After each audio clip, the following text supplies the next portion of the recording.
choke you down just like a pill.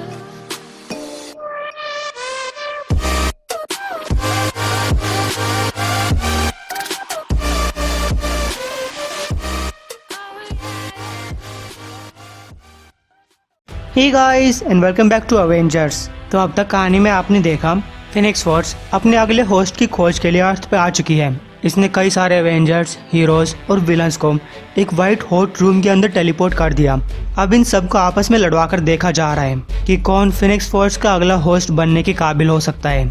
जो Avengers tournament के अंदर नहीं है वो बाहर रहकर फिनिक्स फोर्स का मुकाबला कर रहे हैं, जो कि एक ह्यूमन फॉर्म में थोर के सामने आती है और उसकी मॉम होने का दावा करती है। चेरनोबिल लोगन ब्लैक पैंथर के साथ लड़ रहा है। कहा जाता है कि शुरुआत में सिर्फ डार्कनेस थी, लेकिन ये एक झूठ है, एक सफ़ेद झूठ जो कि साधारण दिमाग वाले बीस्ट ने फैलाया था, जो कि खुद डार्कनेस से बाहर निकले थे। द गॉड्स एंड मैन वो इतने जिद्दी थे कि उन्होंने ये मान लिया कि इस डार्कनेस से पहले इस दुनिया में कोई चीज़ नहीं आई होगी। लेकिन सच्चाई तो ये है कि शुरुआत में इससे पहले कि किसी भी चीज़ का जन्म हुआ था वहाँ पे डार्कनेस नहीं थी, वहाँ थी फायर, हमारी फायर। इससे पहले कि प्लैनेट्स, स्टार्स और स्पेस बने, यूनिवर्स में फिनिक्स दौड़ा करती और हम इस अनंत आग को देखते रहा करते। हमें कुछ नहीं चाहिए था जब तक कि वो समय नहीं आया जब हमें भूख लगना शुरू हुई। लोगन बोलता है एडमेंटियम ये हड्डियों को मक्खन की तरह काटता है, इसे तोड़ा नहीं जा सकता और मैं लगभग पूरा इसी चीज से बना हूँ, सिवाय मांस और बियर को छोड़कर। तुम मुझे नहीं हरा पाओगे तचाला। फिनिक्स से कह दो तुम यहाँ से छुट्टी लेना चाहते हो। ब्लैक पैंथर ने कहा एडमेंटियम एक बेहतरीन मिश्र धातु है। फिर भी लोगों ने इसका इस्तेमाल करके सिर्फ बड़े हथियार और ताकतवर हड्डियां बनाई, लेकिन वाइब्रेनियम ने एक पूरी कंट्री बनाई है। तो गाइस उस फिनिक्स की आग से सारी चीजें पैदा हुई, क्योंकि द फिनिक्स को भूख लगी। एक पेड़ पैदा हुआ जिसके फल थे प्लैनेट्स। हमें ये समझने तक में कई साल लग गए थे कि उनमें से कुछ फलों के अंदर कीड़े लग चुके हैं। तुम और तुम्हारी सारी प्रजाति हमारे लिए कीड़ों के समान है। जिस किसी भी चीज के ऊपर तुमने अचंभे के साथ देखा है वो हमारी ही आग की राख है। ब्लैक पैंथर आगे बोलता है और ये वाइब्रेनियम इतना ताकतवर है कि वो काम कर सके जो कि आज तक कोई भी इंसान या म्यूटेंट अकेले नहीं कर पाया। अगर हमें ऐसा करना भी पड़ा तो वकांडा की वाइब्रेनियम टेक्नोलॉजी फिनिक्स को एब्जॉर्ब कर सकती है और इस प्लैनेट को बचा सकती है। लेकिन तभी ब्लैक पैंथर को कुछ महसूस होता है, ये फिनिक्स ये मुझे और पावर भेज रही है, मेरे वाइब्रेनियम को ओवरलोड करने की कोशिश कर रही है। मेरे पुरखों मेरी मदद करो, वाइब्रेनियम इसे झेल सकता है, ब्लैक पैंथर इसे झेल सकता है। तभी लोगन ने हमला किया। अच्छा प्लान है बाब, लेकिन तुम्हारा ये प्लान ऐसे खत्म होगा। तभी उसने अपने क्लॉज निकाले और ब्लैक पैंथर की गर्दन पे लगा दिए। तो तुम्हें अब भी लग रहा है कि तुम द ऑल न्यू फिनिक्स बनना चाहते हो? अगर ऐसा है तो मुझे आगे बढ़ना चाहिए, अपने इस तीसरे क्लो को भी बाहर निकाल देना चाहिए ताकि तुम अपने इस दिमाग का फिर कभी इस्तेमाल ना कर पाओ। तो क्या कहते हो योर हाईनेस? तचाला ने कहा मैं कहता हूँ मैं इसे रोक लूंगा। लोगन चौंका, क्या बोला? तचाला कहता है तुम्हारा क्लो जो कि हड्डियों को मक्खन की तरह काटता है, मैं इसे रोक लूंगा वुल्वरीन अपने दांतों का इस्तेमाल करके। गैस लोगन देखता है कि तचाला ने अपने दांतों में भी वाइब्रेनियम का इस्तेमाल कर रखा है। ब्लैक पैंथर ने कहा जब कोई अपने पूरे शरीर को मूल्यवान धातु से कवर कर लेता है तो मैंने ये जाना है कि कमजोर हिस्सों को अक्सर खुला छोड़ दिया जाता है। तभी उसने मौका देकर लोगन के अंडों पे लात मार दी। लोगन के तो एल लग गए। ब्लैक पैंथर फिर से उसे पीटने लग गया। लोगन अगर हम इस लड़ाई से जिंदा बच गए तो मैं प्रॉमिस करता हूँ कि मैं वकांडा के सबसे बेहतरीन शराब का एक बक्सा इस लड़ाई की माफी मांगने के लिए कराकोआ भेजूंगा। ये जान लो कि मैं ये सब इसलिए कर रहा हूँ क्योंकि तुम इस लड़ाई में मौत की इच्छा लेकर घुसे हो और इसीलिए तुम्हें इस लड़ाई में जीतने नहीं दिया जा सकता। मौत और पुनर्जन्म, कॉस्मिक फायरबर्ड की ये अनंत साइकिल, हम इस साइकिल को और मौत के साथ नहीं तोड़ सकते। मिलकर तुम और मैं हमें अपने खुद के खून के साथ पुनर्जन्म की प्रार्थना करनी चाहिए। लेकिन यहाँ पे तुम्हारा खून ज्यादा बहेगा। ईस्टर आइलैंड पे शी हल्क वल्करी के साथ लड़ रही है। जेन फोस्टर ने कहा डैम इट जेनिफर, हमें फिनिक्स के लिए एक दूसरे के साथ नहीं लड़ना चाहिए, लेकिन जब तुम इस तरीके से आपे से बाहर हो जाती हो मैं तुम्हें छोड़कर नहीं जा सकती। आखिर तुम्हें हुआ क्या है? जेनिफर ने कहा मैं एक हल्क बन चुकी हूँ। वो अपनी आग से जेन फोस्टर के ऊपर हमला करती है, लेकिन मैं आउट ऑफ कंट्रोल नहीं हूँ। मुझे पता है मैं क्या कर रही हूँ और मुझे ये भी पता है तुम्हारे अंदर वो हिम्मत नहीं है। लेकिन जेन फोस्टर तब भी आगे बढ़ी जा रही है। तुम्हें लगता है मेरे अंदर हिम्मत नहीं है? मैं थोर रह चुकी हूँ और अब मैं आज तक की सबसे ताकतवर वल्करी भी हूँ। तुम्हें लगता है कि तुम द फिनिक्स को हैंडल कर सकती हो? जेनिफर वॉल्टर्स ने कहा, मैं जेन फोस्टर की बात नहीं कर रही, मैं नमोर को मारने की बात कर रही हूँ। स्टोनहेंज के ऊपर ब्लैक नाइट रेड विडो के साथ लड़ रहा है और बुरी तरीके से हार भी रहा है। ब्लैक नाइट बोलता है, रेड विडो, 5 मिनट पहले तक तो मैंने तुम्हारा नाम भी नहीं सुना था, लेकिन इतने से ही मैं जान गया मुझे तुम पसंद नहीं हो, और ये भी कि तुम्हें फिनिक्स नहीं होना चाहिए। रेड विडो बोलती है, और तुम ब्लैक नाइट, तुम अपनी खुद की तलवार के काबिल भी नहीं हो। तलवार मारने वालों के लिए होती है और फिनिक्स का भी यही काम है। तो रेड विडो ने अपनी तलवार ब्लैक नाइट के पेट में घुसा दी। Avengers Mountain, Blade Gorilla Man से बोलता है, अवेंजर्स माउंटेन की मेडिकल फैसिलिटी में टेलीपोर्ट करने के लिए हमें एक और आदमी मिल चुका है। लग रहा है कि ये टूर्नामेंट काफी अच्छा जा रहा है। गैस ब्लैक नाइट की हालत काफी खराब है। फिर अमेरिकन ईगल भी टूर्नामेंट से बाहर हो जाता है। ब्लेड ने पूछा, तुम्हें किसने हराया? अमेरिकन ईगल ने कहा, मुझे लगता है कि वही अगला फिनिक्स बनने वाली है, शाना द फ्लेमिंग शी फिनिक्स, और इसके सेबरटूथ फायर टाइगर ने मुझे हराया।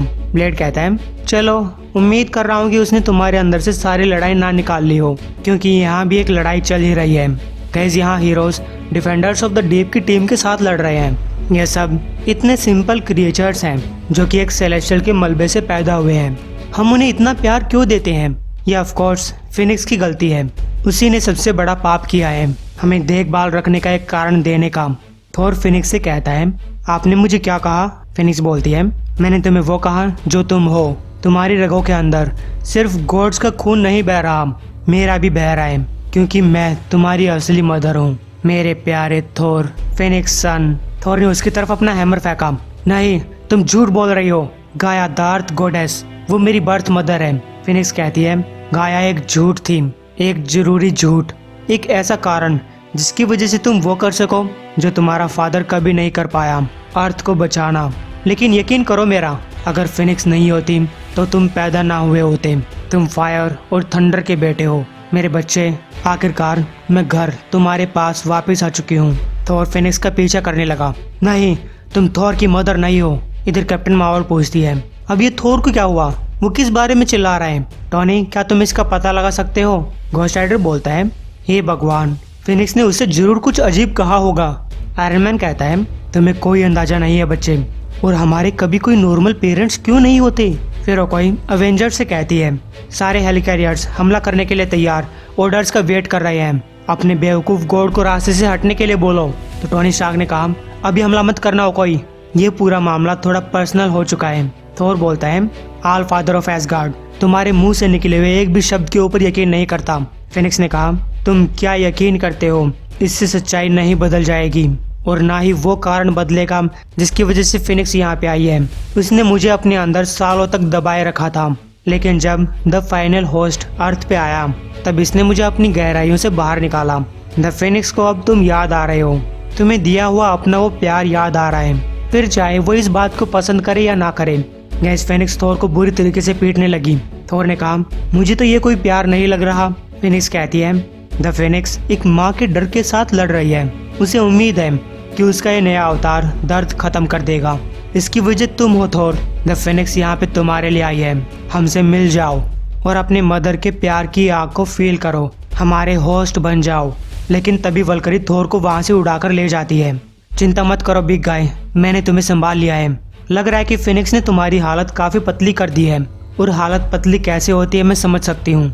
मैं अभी अभी जेनिफर वॉल्टर्स के साथ 9 बार लड़कर आई हूँ। ये मेरे एक सवाल का जवाब दो, अगर मैंने तुम्हें उठा रखा है और तुमने हैमर उठा रखा है, क्या इसका मतलब ये है कि मैं अब भी वर्दी हूँ? लेकिन तभी थोर गुस्से में बोला, जेन फोस्टर, मुझे छोड़ दो। जेन फोस्टर कहती है, थोर, उस पूरे टाइम जेनिफर मुझे स्मैश कर रही थी, उसकी आंखों में जो कुछ था उसने मुझे काफी डरा दिया, और इस टाइम पे वेल ऑल फादर ऑडिंसन, तुम्हारी आंखों में भी मुझे वही कुछ दिखाई दे रहा है। थोर ने कहा, मुझे इस नाम से मत बुलाओ, the white hot room. Captain America Namor से बोलता है, नमोर, तुम फिनिक्स फोर्स को कितनी शिद्दत से चाहते हो? क्या तुम इसके लिए किसी की जान भी ले सकते हो? नमोर ने कहा, बिल्कुल। कैप्टन पूछता है, क्या तुम मुझे भी मार दोगे? क्योंकि अगली बार अगर घंटी बजती है और मेरा मुकाबला तुम्हारे साथ होता है तब तुम्हें मुझे मारना ही पड़ेगा। नमोर ने कहा, अगर तुम्हें ये लग रहा है कि मैं तुम्हारे शरीर की हर एक हड्डी को तोड़ने से हिचकिचाऊंगा सिर्फ इसलिए कि इतिहास में एक बार मैंने तुम्हें अपने साथ लड़ने का मौका दिया था, तो मुझे लगता है कि तुमने नमोर को अच्छे तरीके से नहीं समझा है और तुम यह भी नहीं जानते कि मैं समुद्र की रक्षा करने के लिए क्या क्या कर सकता हूँ। कैप्टन ने कहा, यकीन करो मैं अच्छे तरीके से जानता हूँ कि तुम क्या कर सकते हो और साथ ही हर एक वो चीज भी जानता हूँ जो तुम नहीं कर सकते। तभी वहाँ पे शाना आती है। तो अब सिर्फ हम ही बचे हैं। अच्छी बात है, 2 का मुकाबला 2 के साथ होगा। लगता है कि हम सेमीफाइनल्स के अंदर पहुंच चुके हैं और मुझे लगता है कि ये एक बराबरी का मुकाबला होगा, जिस पे रेड विडो बोलती है, बराबरी का मुकाबला। ब्लैक नाइट भी इसी तरीके से मुझसे लड़ने की उम्मीद कर रहा था। जंगल प्रिंसेस, एक बार फिनिक्स तुम्हारी बची कुची बॉडी को लड़ाई के बाद यहाँ से बाहर फेंक देगी, तब तुम देखना कि कैप्टन कितना शौक मनाएगा, अगर वो उस टाइम पे खुद ना मरा हुआ हो तो। इसके बाद वहाँ पे ब्लैक पैंथर और शी हल्क भी आ जाते हैं। तो गाइस, शुरुआत में सिर्फ आग ही आग थी और 8वें दिन आई थंडर।